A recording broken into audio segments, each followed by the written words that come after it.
Early discoveries and the nature of 19th and 20th century excavations.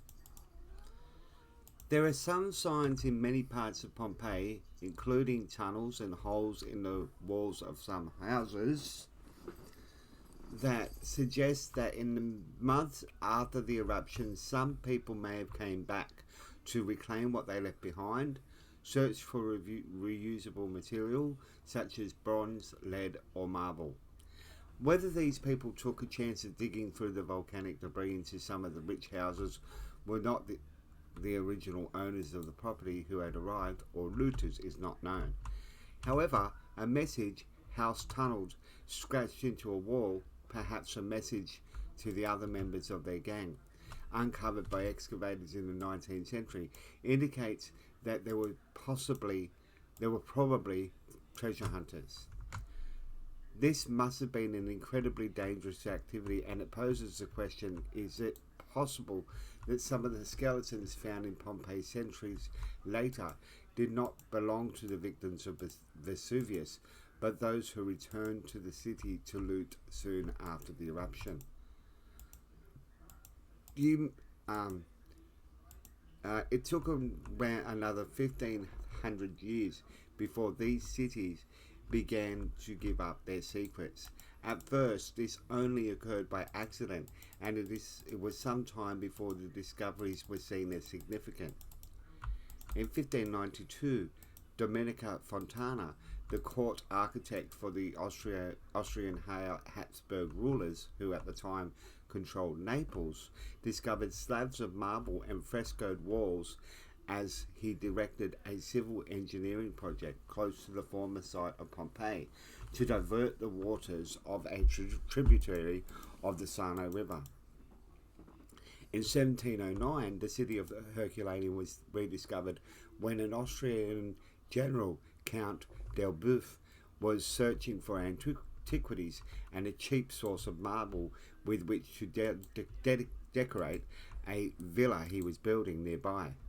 When his workmen sunk a shaft reaching to the level of the stage of an ancient theatre, the rapacious looting of the only intact theatre remaining from Roman antiquity began, and for years they literally mined the theatre of its marble facing and statuary. Shafts and tunnels were built, dug. At times, gunpowder was used, and the site was plundered with little care for the destruction that occurred. Many of the marble pieces found were given to European royalty, while others disappeared into private collections.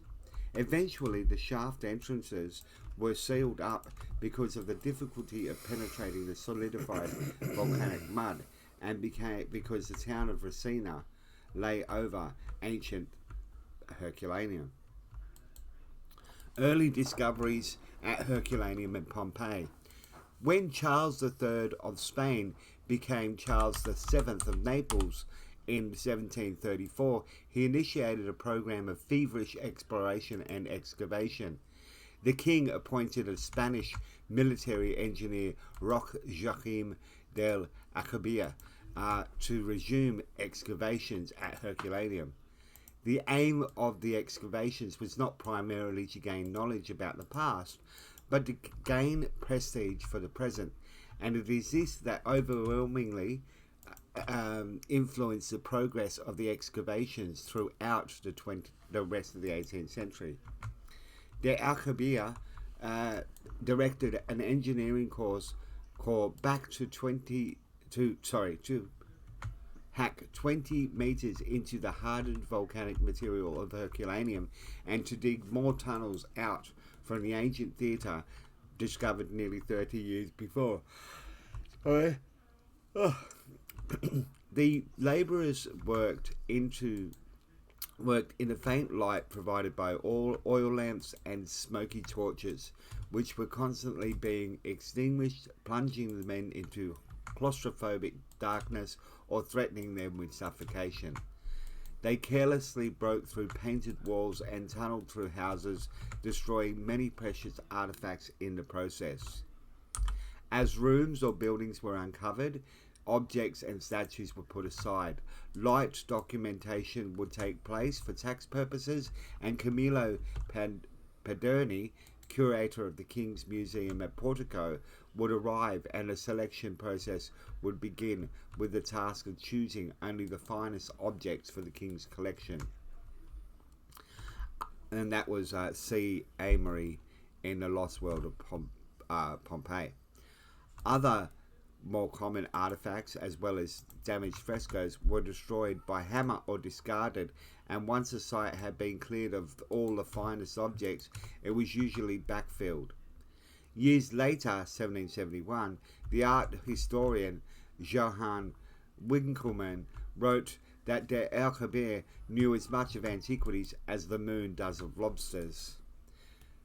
He says, the workmen, having discovered a large inscription in letters of brass 2 pounds high, he ordered these letters to be torn from the wall without first taking a copy of them and thrown pell-mell into a basket, and then presented them in that condition to the king.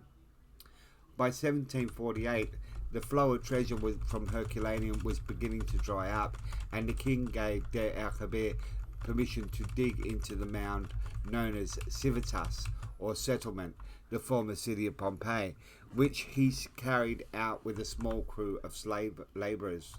But Pompeii had its problems, which caused endless delays, such as pockets of foul-smelling and lethal combination of carbon monoxide, hydrogen sulfide, and decayed matter trapped in some of the strata. Der Alcubierre, motivated by the search for treasure and not with the discovery of past civilization, became impatient with the constant hold-ups and disappointments at the quality of the finds at Pompeii.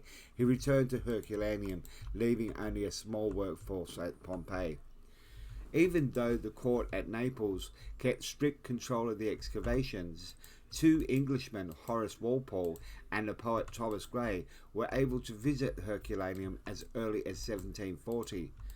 Gray, in a letter to his mother, informed her of his astonishment at the excavations. Today we have seen of which I am certain you have never told me. You've never heard told.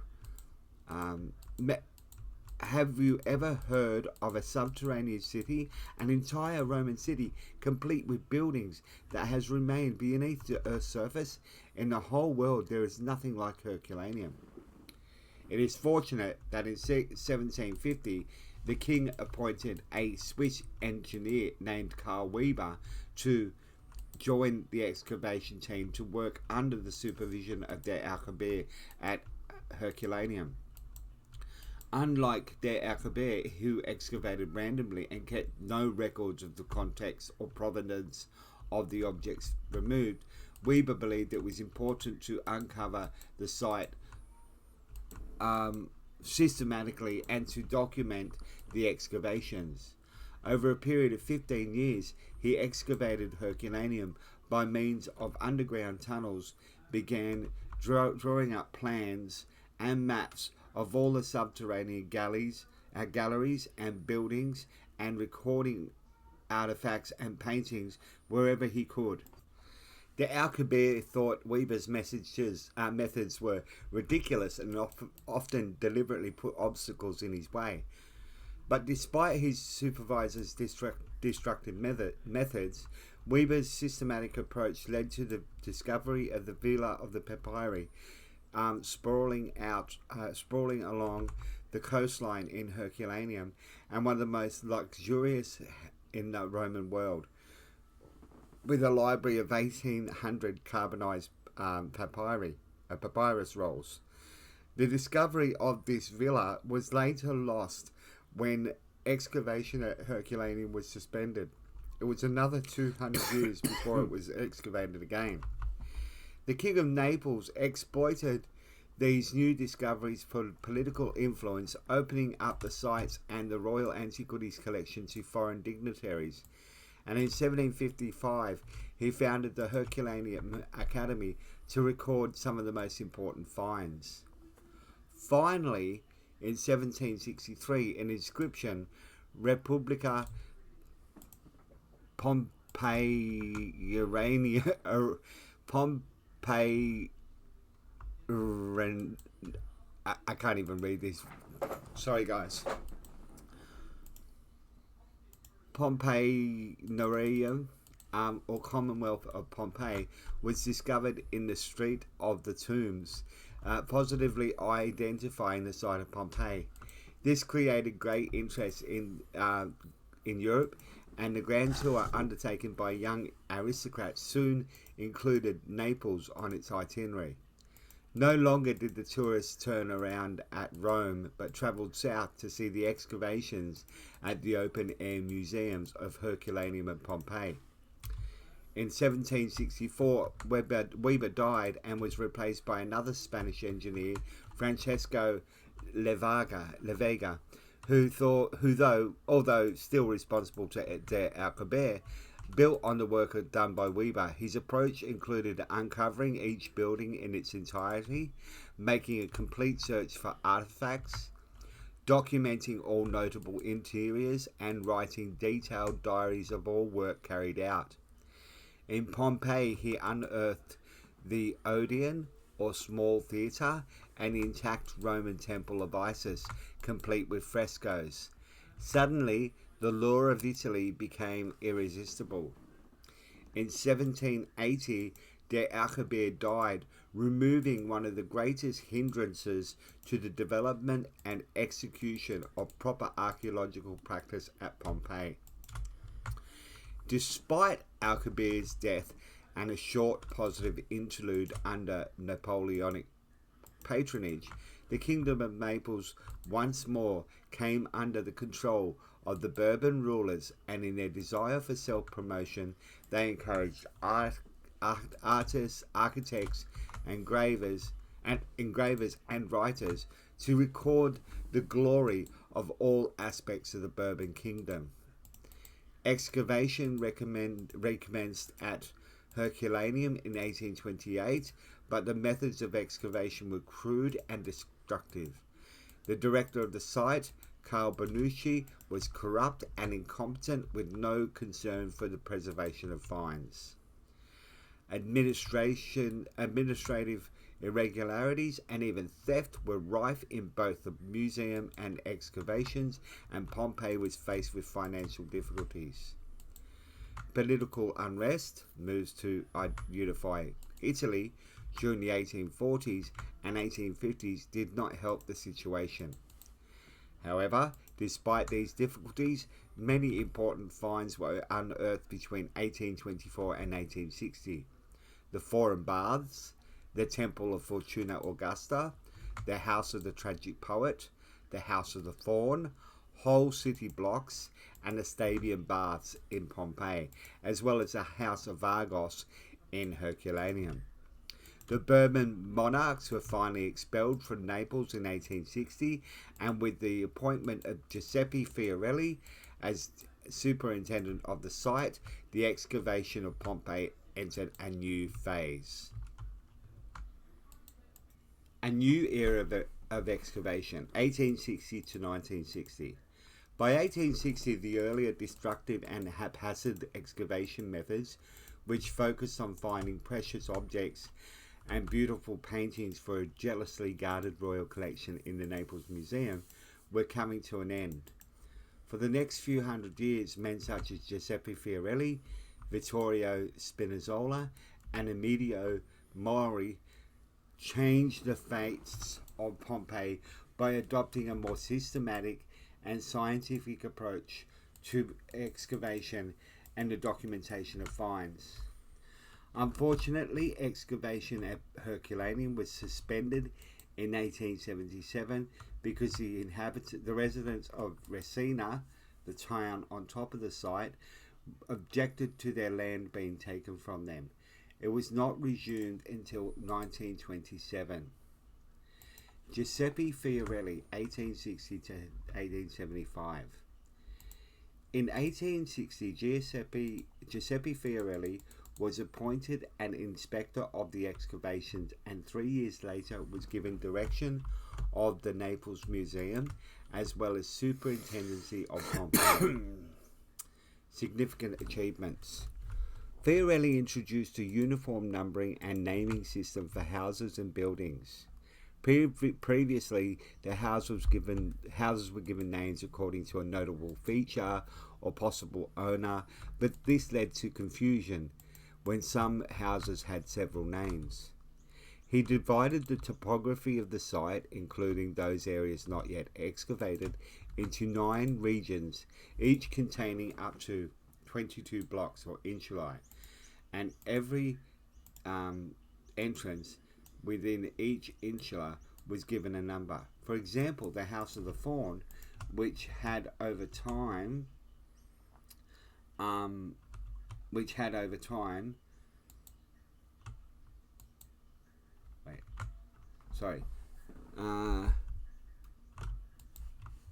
example, the House of the Faun, which over time had 8 different names, became VIXII 2-2,5,7. Whoa. Region 6, Block 12, entrances 2, 5, and 7. This system made it easier to draw up plans, locate the individual structure, and record where objects were found. It is still used by those working on the site and in their publications. He also introduced a more systematic approach to excavation, with a workforce of 500 people and following the lines of the roads. He connected different parts of the site. He first set about clearing the disturbed places between the excavated portions, and when in this way the west part of the city had been laid bare, he commenced to work systematically from the excavated part to the east. He imposed a more systematic approach to excavation, with a workforce of 500 people, and following the line of the roads, he connected different parts of the site. He first set about clearing the undisturbed places between the excavated portions, and when in this way the west part of the city had been laid bare, I've already read that. Oy. Sorry guys. He imposed a system of slowly uncovering houses from the top down, unlike those before him, who dug straight down to the ground level of 79 AD, extracting anything of interest and shoveling the debris aside. Fiorelli's method enabled him to collect data to help restore the ancient buildings and their interiors and gain a better understanding of the process of burial. After excavation, he made sure the buildings were shored up. Although Fiorelli's method was still a far cry from the modern stratigraphic dating techniques, it was a first step in the right direction. Wherever possible, he left paintings in situ, though the best ones continued to be cut from walls and shipped off to Naples. Other objects were removed for the display to the small antiquarium built on the site. He made a discovery that contributed more than anything to his fame: his recognition of the significance of cavities in the deposits of hardened ash at Pompeii as the impressions of bodies. With the passage of time, the ash had solidified around the body contours as they decomposed, and an impression was left. He devised a method of injecting liquid plaster into the cavities, enabling him to recover not only the shapes of humans and animals as they died, but other objects made of perishable material. Fiorelli introduced a new system for recording the work in progress. Daybooks or diaries were to include the date, the number of workers employed, the time the job started and finished, the exact place of excavation, and a precise description of the number, type, and quality of the objects found. An artifact had to add his observations, and a superintendent stamped every page before it was submitted to the inspector of the excavations. He published finds in a journal with monthly updates. He changed the character of Pompeii by the introduction of a small entrance fee for access to the site, opening it up to a wider cross-section of society. According to Alison E. Cooley, Fiorelli remains the individual who had the most impact upon the way in which Pompeii have been excavated and perceived. By the time Fiorelli was promoted to the position of Director of Antiquities throughout Italy in 1875, 3/5 of Pompeii had been excavated, and he believed that the town could be completely unearthed in a little over 70 years if the excavations continued at the same rate. August Mau. In 1882, August Mau, an art historian who worked for the German Archaeological Institute in Rome, visited Pompeii. Using Fiorelli's systematic work and comments made by the ancient architect Vitruvius in his De Architectura on pictorial styles,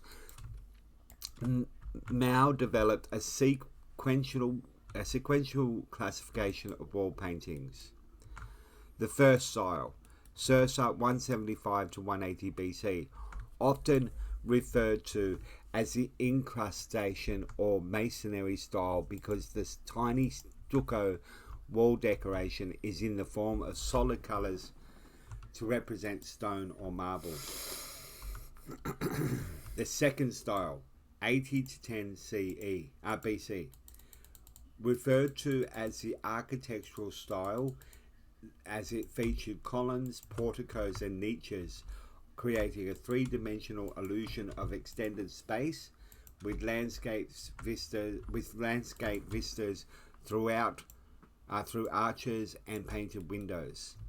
The third style, 10 BC to 50 AD, referred to as the ornamental style, with the wall divided into three horizontal zones and two pairs of narrow vertical panels, creating a large central area usually occupied by a mythical painting. Stories of the gods, heroes and famous lovers. Smaller panels on each side featured paintings of theatre masks, fantastic figures, imaginary gardens and the features of the natural world. The fourth style, 50 to 79 AD, referred to as the intricate style. Most of the surviving paintings in Pompeii were of this style. Their bright, shimmering colours created a theatrical fantasy with greater range of motifs, framework and colour. Those who followed Fiorelli in the last years of the 19th and early 20th centuries faithfully carried on his work, but proceeded more slowly because of the greater care taken for the for the preservation of the remains. These men, Michel Ruggiero, 1875 to 93, Giulio de Petra, 1893 to 1901, Ettore Pace, 1901 to 1905, and Antonio Sogliano, 1905 to 1910, helped to bring the city to life. Vittorio Spinazzola, 1910 to 1923. Vittorio Spinazzola chose to focus on the excavation of a 600-metre length of the main commercial road, the Via dell'Abbondanza, or Street of Abundance, that ran west through Pompeii, linking the Forum with the amphitheatre and the Sanian Gate. These new excavations, as they came to be called, revealed a Pompeii that had been scarcely dreamed of, with its election posters, popular paintings, and numerous shops and workshops such as the Laundry of Stephanus and the Inn of Asilina, interspersed with fine houses. His meticulous excavation method showed how the buildings along the main east-west street had been buried and allowed to reconstruct their facades as fully as possible, particularly the upper floor with their windows, balconies, and roofs. However, by focusing on unearthing the frontages only, he was forced to shore them up to prevent them collapsing from the weight of the earth behind. Also, he could only guess at the exact function of many of the shops. By the time he retired in 1923, the town's most important business artery, the Street of Abundance, had been cleared for most of its length. It was left to his successor, Amadio Mauri, to bring it to the condition that visitors enjoy today. Amadio Mauri took over the directorship of Pompeii in 1924 and remained in charge until his retirement in 1961. He has been often described as the most productive, determined, and controversial director in the history of the excavations. His most productive methods, 1920 to the outbreak of World War II, corresponded with the fascist government of Mussolini, which ruthlessly exploited the potential of Italy's imperial past in order to create a model for a new imperialist Italy. Mauri benefited from the dictator's financial support, and whether consciously or not, he followed the political line by excavating glorious monuments such as the House of Menander and the Villa of the Mysteries in Pompeii, which were a testament to the magnificence of Italy's past. In Herculaneum from 1927, his excavation and restoration program was driven by the need to glorify the country's past by creating an almost ideal Roman city, attracting tourists and guaranteeing a continued injection of state funds. Excavations ceased during the war, and Pompeii suffered serious damage from the 160 bombs dropped by the Allies in 1943. Digging was resumed in 1947, and from 1951 until 1961 there was intensive activity at Pompeii, with more than 10 insulae totally cleared. However, much of the later work was hurried and chronically underfunded. Despite Mauri's wide-ranging excavations, by the time he retired, 26 hectares of the total area of 26 hectares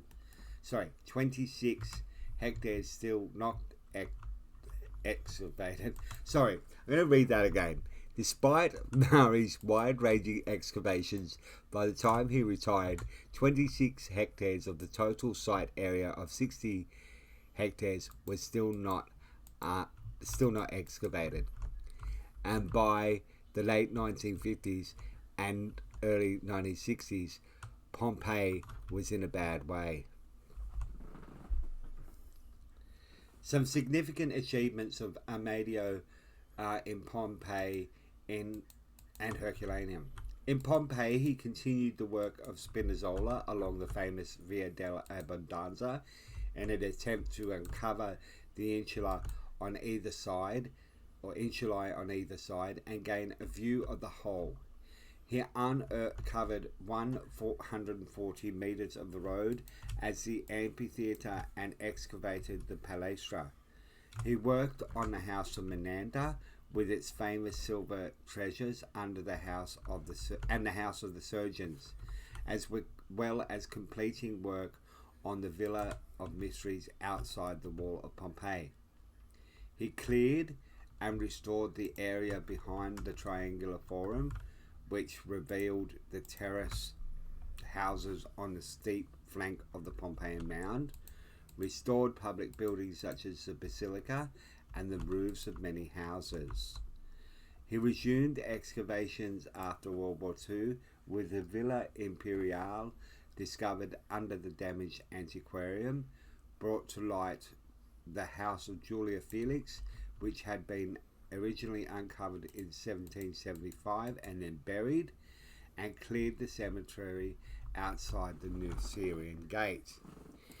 He supervised the reopening of the excavations at Pompeii in 1927, abandoned the former tunneling techniques, and worked from the surface down, removing hundreds of thousands of cubic meters of compact volcanic material. He set the agenda for future work by initiating an ahead of its time experiment by appointing masons, carpenters, and restorers who worked alongside the excavation team, propping up structures and carrying out urgent conservation work. He furnished the houses in every detail with artifacts discovered, including those illustrating daily life, building display cases in the houses, and replanting gardens. He turned it into an open-air museum and opened it to the public. He discovered the house's bicentenary, the town's largest and richest residence, containing 18 wax tablets. Most of those who worked at Pompeii and the Herculaneum after 1927 would probably agree with Professor Andrew Wallace Hadrill that Maori was a towering figure, endlessly energetic, learned and imaginative, and that his massive presence lies behind the excavation, publication, and interpretation of the majority of the houses. Criticisms of Maori's work. Most of his excavation in Pompeii was rushed, with few of the excavated buildings restored or protected, and in the same period there was virtually no documentation, let alone publication. His publication in 1933 of the House of the Menander and its treasure, although long and lavish, lacks detail and scientific precision. It was descriptive rather than analytical, in concentrating on descriptions of the wall paintings and discoveries of the more spectacular finds at the expense of ordinary artifacts. He was following the fascist political line of the time in glorifying the greatness of Italy's past.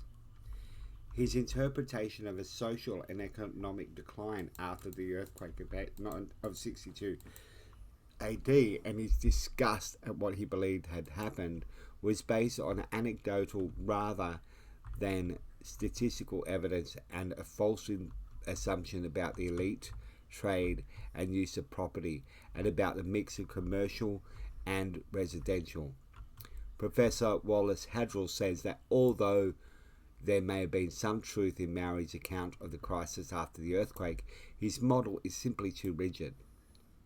It is easy in hindsight to criticize some of Maori's methodology and interpretations, but it should take nothing away from his tremendous contribution to the understanding of Pompeii and Herculaneum. Thanks for listening, guys.